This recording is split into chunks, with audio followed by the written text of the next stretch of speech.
Hello good morning friends. வாங்க இன்றைக்கி நம்ம எம்வி விலாக்ஸ் ஆஃப் மலர்விழி சேனலில் பார்க்க போகிறதுங்க சூப்பரான ஒரு பாயாசம், அடுப்பில்லா பாயாசம். ஆமாங்க, நோ பாயில் நோ ஆயில்.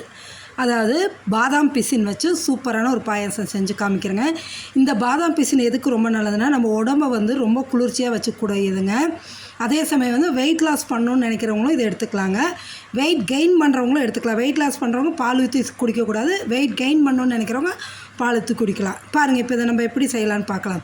ஒரு 6-7 பீஸ் பாதாம் பிசின் எடுத்து 1 டம்ளர் தண்ணி ஊற்றி ஓவர் நைட்டு மினிமம் 8 to 12 மணி நேரம் ஊற வச்சிடணுங்க. அப்படி நைட்டு நான் ஊற வச்சது அந்த பச்சை கலர் கிண்ணத்தில் எடுத்து வச்சுருக்கிறதுங்க. அந்த பாதாம் பிசின் ஊறி அப்படியே பொதுன்னு நல்லா வந்திருக்கு பாருங்கள். 1 கப்பு தேங்காய் பால், 4 ஸ்பூன் நாட்டு சக்கரை, 1 ஸ்பூன் பூசணி விதை, 1 ஸ்பூன் முந்திரி பருப்பு உடச்சி வச்சுருக்கேன், பாதாம் பருப்பு உடச்சி வச்சுருக்கேன். அதே 1 ஸ்பூனுக்கு உலர் திராட்சை எடுத்து வச்சுருக்கேங்க. இதை வச்சு தான் செய்ய போகிறோம். ஒரு கிண்ணத்தில் தேங்காய் பால் நான் முதல் பால் 1 கப்பு எடுத்து வச்சுருக்கேங்க. நல்லா அந்த பாலை எடுத்து ஊற்றிட்டு 4 ஸ்பூன் நாட்டு சக்கரை வச்சுருக்கோம் இல்லைங்களா, அதையும் எடுத்து போட்டு நல்லா கலக்கிடுங்க.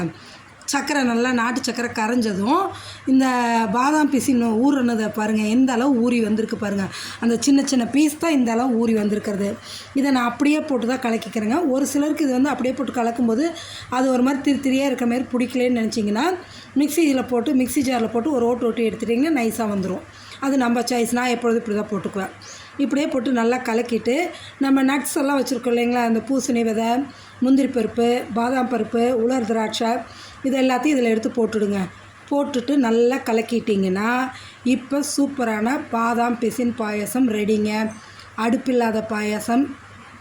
நம்ம வீட்டுக்கு இப்போ ஒரு கெஸ்ட்டே வந்தாங்க, இம்மிடியேட்டாக ஒரு ஸ்வீட் கொடுக்கணுன்னு நினச்சிங்கன்னா இந்தமாரி ஒரு பாயாசம் 10 நிமிஷத்தில் நீங்கள் ப்ரிப்பேர் பண்ணி கொடுத்துர்லாங்க. தேங்காய் பால், பாதாம் பிசின், இது நட்ஸ் இருந்தாங்க, இதெல்லாம் வீட்டில் இருக்கிற பொருள் தான். சரிங்களா? மறக்காமல் நம்ம சேனல் சப்ஸ்கிரைப் பண்ணுங்கள். Thank you viewers.